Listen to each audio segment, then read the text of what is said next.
Hey, this is Father George Corrigan with a few Sunday and Christmas thoughts on the readings for the Mass during the night, known as the Midnight Mass.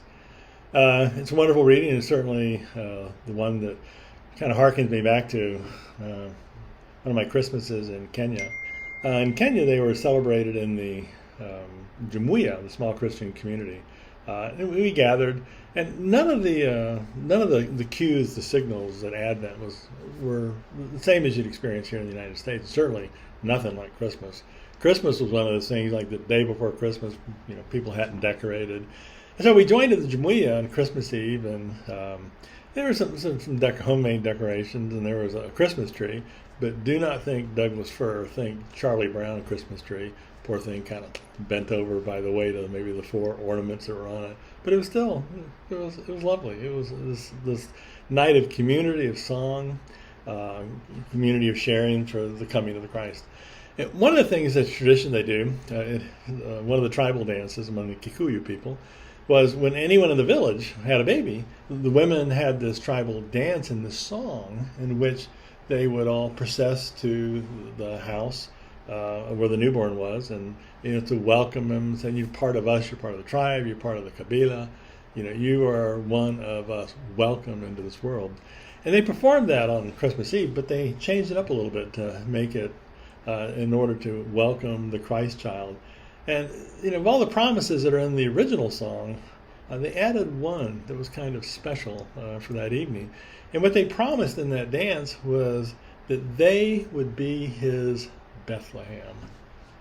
Think about that they would be his Bethlehem.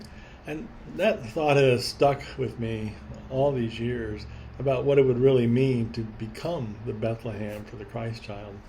The psalm for the Midnight Mass is out of Psalm 96, and it says, "Let the heavens rejoice, let the earth be glad, let the sea and all it surrounds it be filled with the exaltation of the Lord."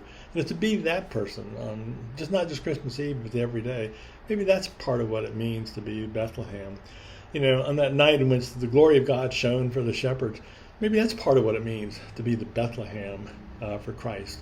That let the glory of Christ, the one you receive into your heart, shine into the world. To be announcing the good news. It emanates. It starts in Bethlehem. May it kind of start with us. And maybe to be Bethlehem is just what the shepherds were told. Be not afraid. Be a Christian, bold and in the world, living that exemplary life. Because Bethlehem is where different begins. Everything changes at Bethlehem. And if you agree to be Bethlehem for Christ, then it's one of those ones that maybe you can begin where the difference begins to start with you. But I think also, fusing that with my Franciscan heritage, Francis had this one, I think it was an admonition or a letter to the faithful, and he said that we are mothers of Christ when we carry him in our heart and body through divine love and pure and sincere conscience, and give birth to him. Give birth to him through a holy activity that shines as an example before others. I think Francis understood this is what it means to be the Bethlehem for Christ. And perhaps, what that means is every day we wake up and we say, "Lord, let Christ again be born in me." And whatever we've done, we offer up in forgiveness and thanks, and we move forward in that new grace, because in Bethlehem, everything can be different. And we start each day saying being born in Bethlehem, then it begins anew with us. It begins this sense that the promise we can make on this Christmas Eve, on this Christmas day, is to be Bethlehem, that let Christ be born in us. It begins in Bethlehem, and let it begin in the Eucharist that we celebrate. And so that each morning we are conscious and mindful, Lord, let the Christ be born in me.